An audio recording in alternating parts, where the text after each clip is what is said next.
여러분 안녕하십니까? 개혁주 영성신학 21강 시작하겠습니다.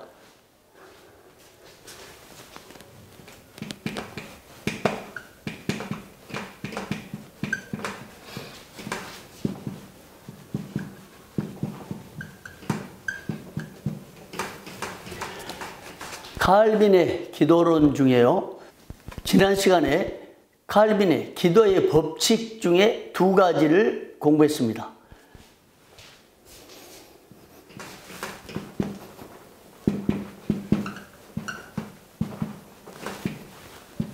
칼빈의 기도론. 왜 칼빈의 기도론을 이렇게 점검하느냐? 우리가 앞서 생각했던 것은 개혁주의 영성의 유형,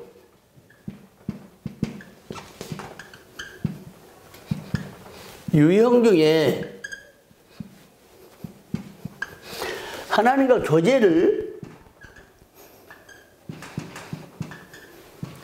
교제가 기도입니다.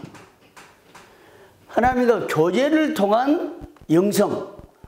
그래서 칼빈이 어떤 기도론을 주창했냐, 이걸 공부하는 중에 이 기도의 법칙을 계속 점검을 하고 있습니다. 칼빈의 기도론을 보니까 지난 시간에 또 잠깐 언급했지만 이 기도론은 단순한 기도의 법칙이 아닙니다. 이 기도론 속에 신학이 담겨 있다 그랬죠.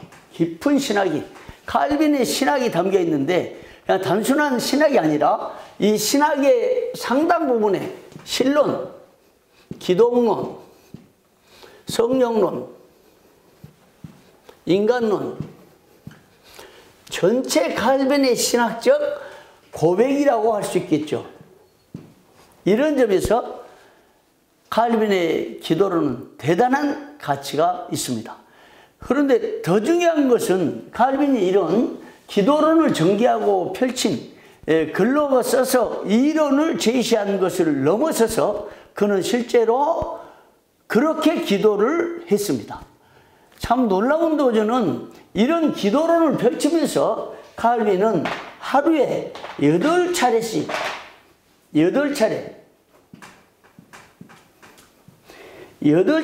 기도를 공식적으로 했다고 하는 기록이 있습니다. 참 놀라운 거죠. 그래서 저는 판단합니다. 종교개혁은 칼빈의 기도의 열매였다, 이렇게 보고 있습니다. 칼빈이 신학으로 다져가지고 그 사상을 구축하고 캐톨릭 사상을 무너뜨리고 또 칼빈이 성경을 바탕으로 전개한 이 신학으로 잘못된 신학을 공격하고 캐톨릭 신학을 방어하고 당시 이 세속과 또 성경을 벗어난 인본주의 사상, 이런 것들을 신학으로 자신이 구축한 성경적 신학, 개혁 신학으로 방어하고 또 적극적으로 무너뜨리면서 종교 개혁을 이루었는데, 이 개혁의 바탕이 뭐냐? 기도에 있었다. 그가 이처럼 이 엄청난 기도론을 전개하면서 하나님 앞에 기도하는데 하루에 8차례씩 기도했다. 그 나중에 보면 기도는 끊임없이 훈련을 해야 한다, 이렇게 주장하고 있어요.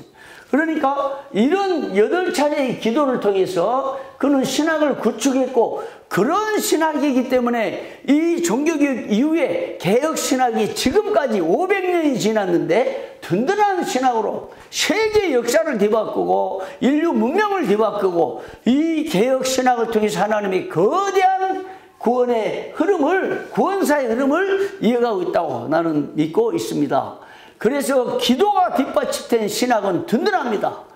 기도가 없는 신학, 기도가 없는 삶, 기도가 없는 목회, 기도가 없는 모든 일들은 다 쉽게 허물어질 수가 있어요. 그러나 칼빈처럼 기도로 뒷받침된 신학은 견고하게 인류 역사를 뒤바뀌고 인류의 문명을 뒤바꾸는 이런 엄청난 일이 있다는 것. 그런데 바로 이 기도, 하나님과 기도를 통한 교제, 이것이 뭐라고 그랬죠? 이게 영성 아닙니까?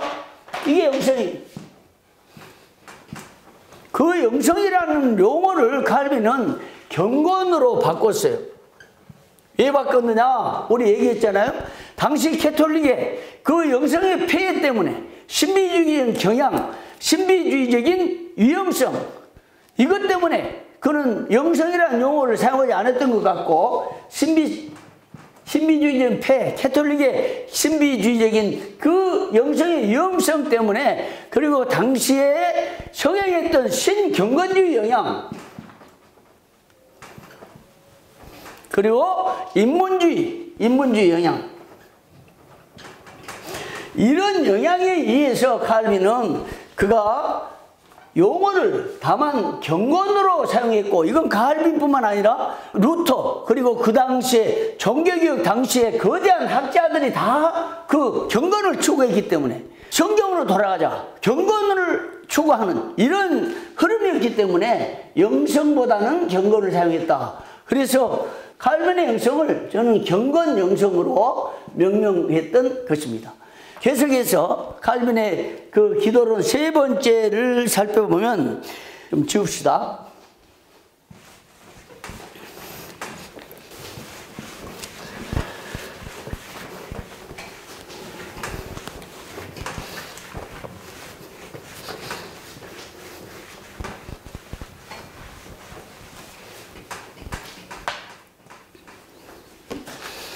자, 세 번째, 칼빈의 기도의 법칙 중에 세 번째는 자기 신뢰를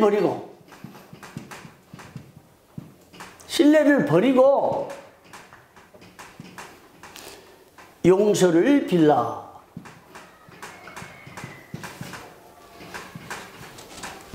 이게 칼빈이 가졌던 인간론에 기초한 신앙 고백이었던 것 같습니다. 칼빈은 5대 교리, 여러분 아시죠? 5대 교리의 전적인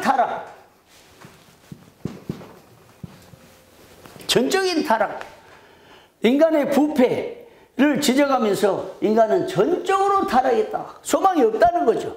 하나님께 가까이 갈 수 없고, 하나님 만날 수 없고, 하나님을 쳐다볼 수조차도 없고, 하나님과 교제하는 건 말할 것도 없고, 전적으로 타락해서 인간은 그런 존재이기 때문에 하나님 앞에 나갈 때 자기를 신뢰하는 것을 포기하라는 거예요.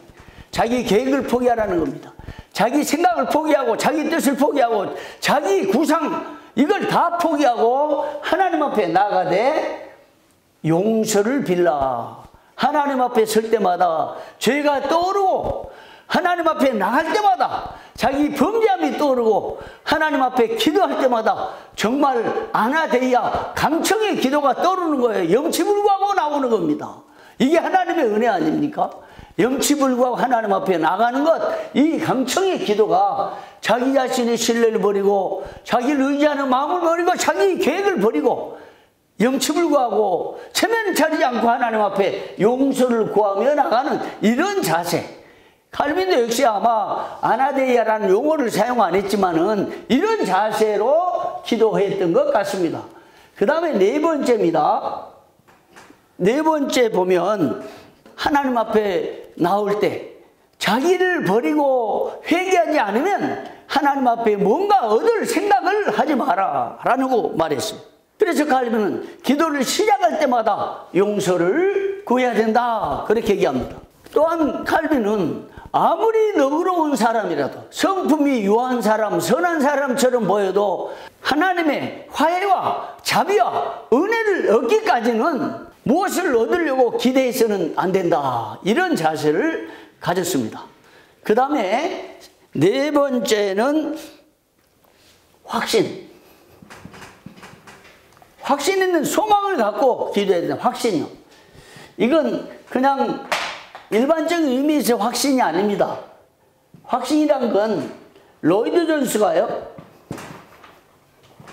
로이드 존스의 그 영성을 연구하면서 여러분 그 책에 영성의 거장을 만나다 기록됐는데, 로이드 존스는 하나님 앞에 나갈 때 또 그 신학과 그 사역 가운데 그 교리 가운데 네 가지 확신이 있었습니다. 하나는 하나님에 대한 확신, 하나님을 확신하는 것.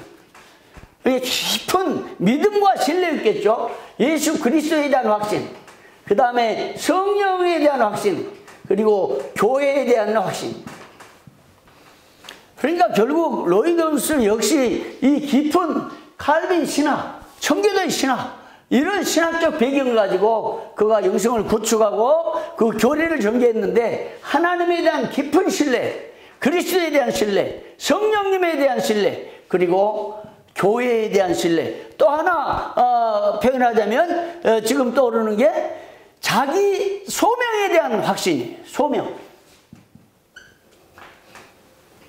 여러분, 하나님이 여러분을 부르셨다는 그 소명, 이 확신을 해야 됩니다. 이런 로이드 존스가 제시한 5가지 이런 확신, 하나님, 예수 그리스도, 성령님, 교회, 그리고 자기를 부르신 소명에 대한 확신을 가지고 하나님 앞에 나갔다. 이것이 로이드 존스의 영성의 하나의 그 원동력이었다. 이렇게 기록한 바 있어요. 그러니까 결국은 청교도나 또 개혁주의 라인에 서 있던 사람들의 이 신학을 보면 거의 흡사합니다. 그러니까 칼빈의 신학을 견고히 세워놓으면 모든 신학 전체를 다 커버할 수 있는 거예요. 그래서 광신대학교 이 학교 건학 이념이 뭡니까? 칼빈주의 신학 아니에요? 이런 확신을 가지고 기도해야 된다라는 거예요. 결국은 칼빈의 이 확신이라는 것은 사실상 믿음 아니겠어요? 믿음? 자, 칼빈의 확신은 믿음. 믿음으로 기도해야 된다. 믿음은 뭡니까? 아까 얘기한, 이 로이드 존스가 얘기한 것과 같죠? 하나님에 대한 믿음, 예수 그리스도에 대한 믿음, 성령님에 대한 믿음, 교회에 대한 믿음, 소명에 대한 그 믿음, 이 삼위일체 하나님에 대한 견고한 믿음. 하나님 우리 아버지시고 우리의 기도를 응답하시고 우리의 기도를 요구하신다는 이 믿음을 가지고 기도해야 된다. 이런 기도론을 주창했습니다. 그렇기 때문에 믿음이 없이, 확신이 없이 기도하는 것은 뭐냐? 위선이다. 우리 기도하다 보면 그럴 수 있죠. 그런 강력한 확신 없이 그냥 형식적으로 증언번할 수도 있고 입을 벌려서 시간을 채우는 그런 기도도 있죠. 이런 것들을 철저히 경계하고, 그런 기도는 위선이니까 믿음을 가지고 확신에 차서 기도해야 된다. 어떻게 보면요, 물론 사람의 개인 성향에 따라서 이런 확신에 찬 기도는 정말 뜨거운 마음으로 뭐 소리내서 기도하고 부르짖고 기도하는 이런 기도가 해당되지 않겠습니까? 그래서 나는 기도할 때 조용히 소근소근 조용히 기도한 것은 이런 믿음을 확신하는데 바람직이 않다고 나는 보고 있습니다. 그럼에도 불구하고 많은 교회들이 조용히 기도하고 소근소근 기도하고, 그런데요, 우리 현실적으로 소근소근 조용히 마음속으로 기도하다 보면 어떻습니까? 잡념이 떠오르죠. 졸음이 오죠. 다른 생각 납니다. 그래서 기도에 집중할 수 없다. 한국인의 정서는 어떻습니까? 열정이죠. 뜨겁게 통성으로. 이런 기도가 우리 바람직한 성경적 기도라 나는 그렇게 생각하고 있습니다. 성경에 보면요, 그 응답이라는 게, 응답이 어떨 때 나오냐? 부르짖는 기도가 나와요. 부르짖는 기도. 성경에 곳곳에 시편 보십시오. 이스라엘 백성들이 위기에 처했을 때, 질병이 찾아올 때, 재앙이 임할 때 부르짖으며 회개하며 눈물로 기도하고 금식하며 기도하고 이런 모습이 있잖아요. 이런데도 불구하고 일부 교회들이 뭐 조용히 속으로, 이런 기도는 좀 제고를 해야겠다, 난 이런 생각을 하고 있어요. 그리고 제가요, 이 기도를 하면서 쭉 지켜본 하나의 그 작은 결론은 뭐냐면, 기도할 때 하나님의 뜻을 바꾸고 하나님이 재앙을 주시겠다 하시다가 돌이키고, 또 하나님이 저주하시겠다 해서 돌이키고, 그 다음에 하나님이 죽이려고 했다가 돌이키는, 이 돌이키시는, 이 돌이킨 상황은 그 백성들이, 그 당사자가 부르짖어 간구할 때 하나님의 뜻을 돌이킨 것을 공통적으로 발견했어요. 우리는 때로는 상황에 따라서 묵상으로 조용히 기도할 수 있겠지만, 이런 개인의 성향의 문제가 아니라 성경의 전반적인 가르침, 또 하나님에 대한 깊은 확신을 가지고 기도하는 이런 기도는 좀 강력한 확신을 가지고 부르짖고 이런 기도가 필요하지 않나, 이런 생각을 합니다. 칼빈 역시 성경의 여러 정황을 볼 때 이런 확신에 찬 기도가 필요하다, 이런 주장을 했어요. 그리고 기도할 때마다 그런 하나님에 대한 확신 가지고 자신이 선하다, 자신이 의가 있다, 이런 생각이 털끝만큼이라도 있다고 하면 하나님 앞에서 합당하지 않다, 이런 결론을 내렸던 것입니다. 자, 그 다음에는요, 기도와 경건 영성의 연관성, 사실 이것을 파악해 보려고 기도론을 이제 펼쳤는데요. 칼빈의 경건 영성, 칼빈의 영성이라고 해도 뭐 틀린 건 아닙니다. 근데 칼빈의 이 영성과 기도와의 관련성은 어떻게 되는가? 이걸 이제 이번 시간 조금 하고 다음 시간에 계속 이어가겠습니다. 자, 3번. 기도와 영성, 관련성.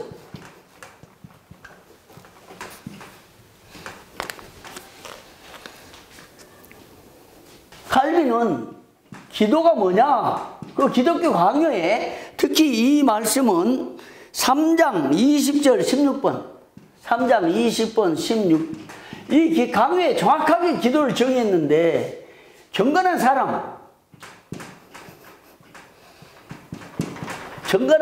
하나님 사이의 친밀한 대화, 곧 하나님과 가진 교통, 이렇게 표현했습니다.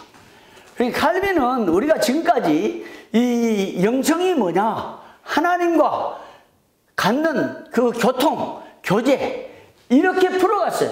하나님과 경건한 사람 사이에 갖는 친밀한 대화다, 하나님과 갖는 교통이다, 교제다. 칼빈도 이렇게 보면 칼빈이 추구했던 이 영성, 기도에 관한 정의의 기초에서 청교도들이 영성을 정의했던 것입니다. 그래서 존 오웬이 칼빈 신학의 최고의 정수로서 신학을 정의해가지고 그 삶 속에 실현했는데요. 그는 영성을 하나님과의 교제로, 하나님과 교통으로 정리하면서 펼쳐갔습니다. 그래서 지난번 얘기한 대로 하나님에 대해서 얼마나 깊이 아느냐, 또 사람의 인간이 누구인지를 아느냐에 따라서 영성이 형성되는데, 이런 관계가 존 오웬의 영성의 원동력이라고 J.I. 패커가 평가를 했다고 그랬잖아요. 그러니까 존 오웬 역시 칼빈의 이 기도론, 혹은 칼빈의 그 영성의 관점, 경건 영성의 관점을 명확하게 이해하고 칼빈이 이해했던 이 기도론의 영성론의 근거에서 그 영성을 오웬이 펼쳤던 것 같아요. 그러니까 이 신학을 보면 저 거대한 신학이 성경적 신학입니다. 이게 개혁신학입니다. 이 신학이 흘러와서 지금까지 우리에게 전수되어 있는 거예요. 그래서 개혁신학은 정말 지금 우리가 추구해야 할 신학인데요, 가장 중요한 핵심입니다. 저는 오늘 방송을 촬영을 했는데요, 우리 교단의 여러 문제점을 지적하면서 개혁신학의 실종, 이걸 계속 지적하고 이 목소리를 높이고 강조하고 지금 방송 중에 너무나 강조를 하다 보니까 지금까지 목이 아플 정도인데요. 개혁신학의 핵심이 뭐냐? 여러분 뭐라고 생각합니까? 계속 제가 강조했는데, 하나님께 영광이요, 개혁신학. 첫째 항목이 하나님께 영광. 그리고 또 하나 뭐였죠? 하나님 절대주권.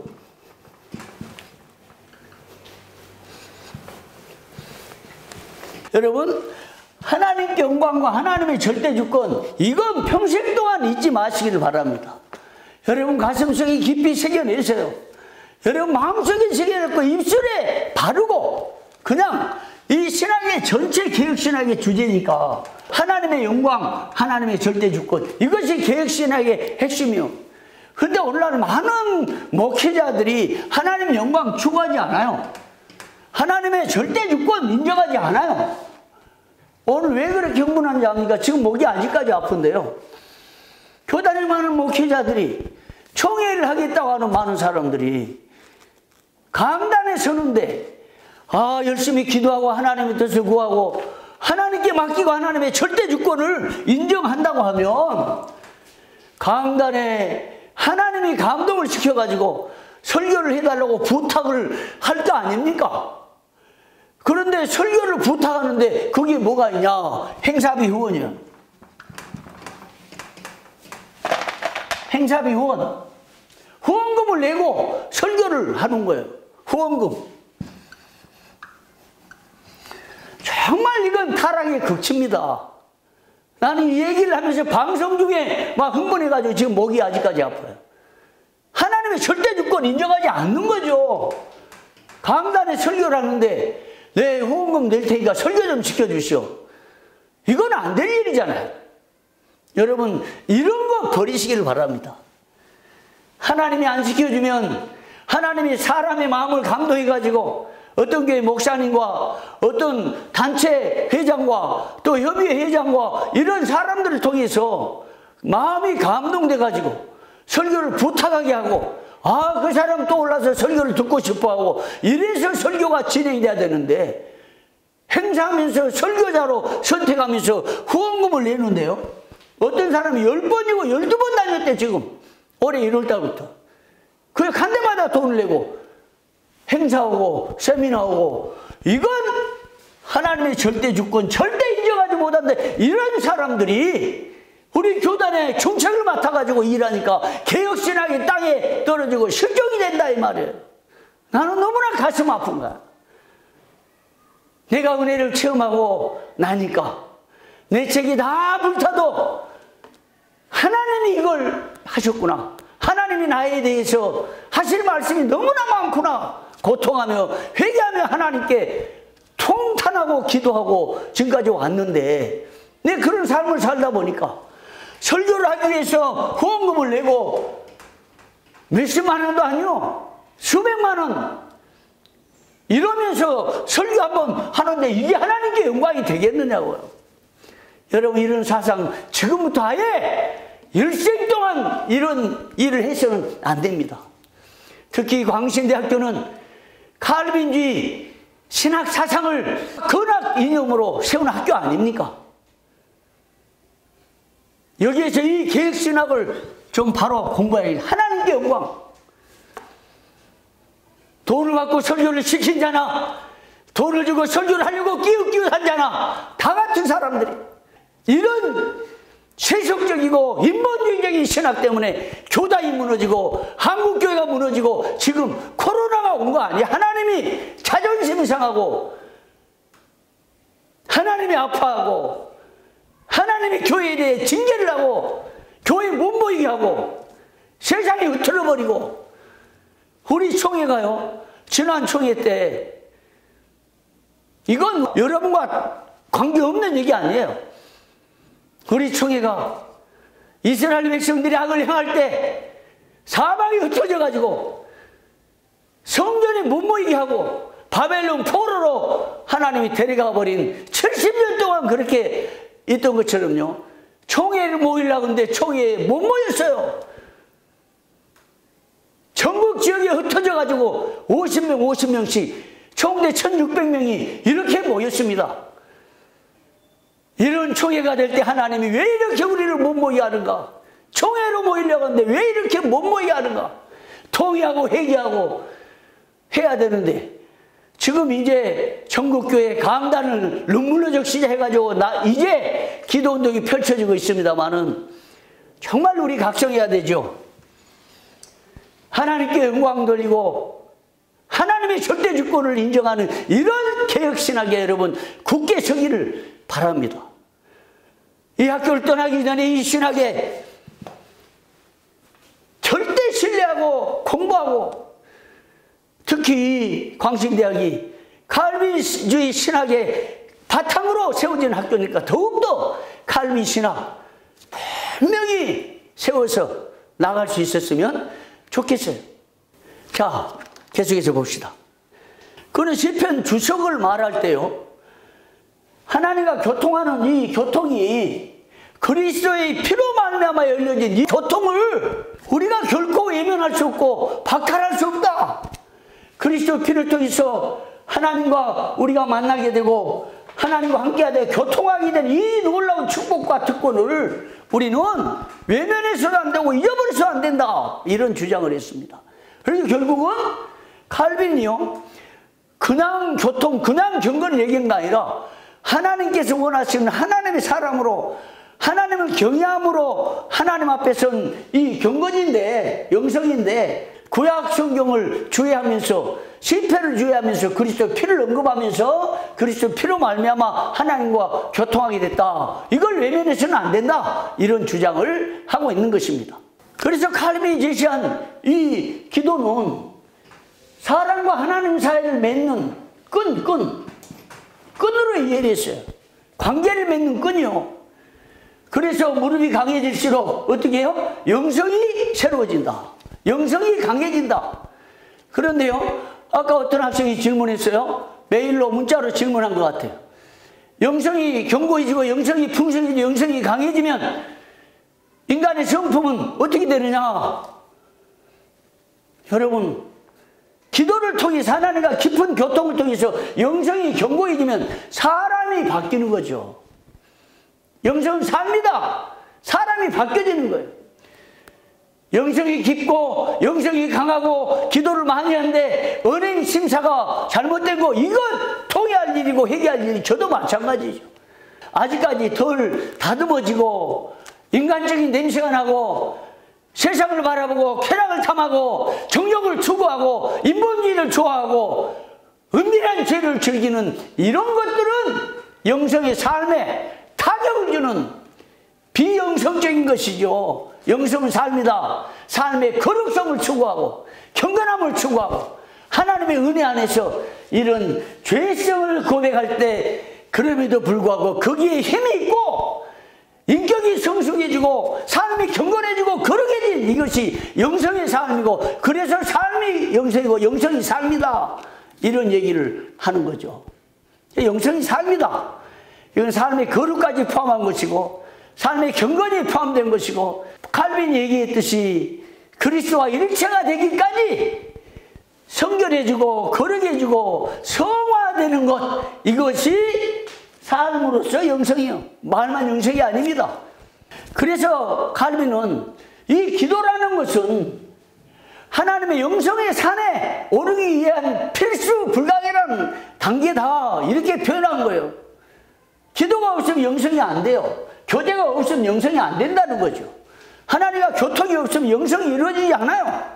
그래서 어쩌면 모든 것의 출발은 이 견고한 신학, 누구를 신뢰하냐, 누구를 바라보냐, 견고한 신학의 바탕 위에 하나님과 갖는 이 교통, 이것이 영성의 출발선이다. 이렇게 칼빈을 보았던 거죠. 그러니까 하루에 8차례씩 그렇게 기도했던 겁니다. 참 이런 걸 생각하면 부끄러운 것뿐이요. 그가 처음으로 첫 번째로 얘기한 게 경건한 마음으로 하나님 앞에 나가야 된다. 이것이 바로 이런 영성과 그 신학과 기도와의 관련성이 드러난 거죠.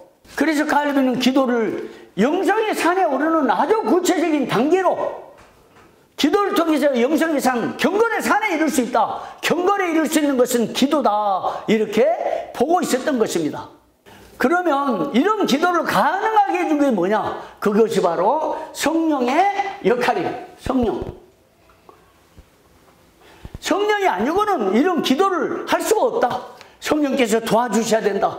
기도하도록 결단 내리고 기도하도록 엎드리게 하고 마음의 생각을 가다듬고, 이 성령의 역할, 이것은 다음 시간에 계속 이어가겠습니다. 오늘 여기까지 마치겠습니다. 여러분 감사합니다.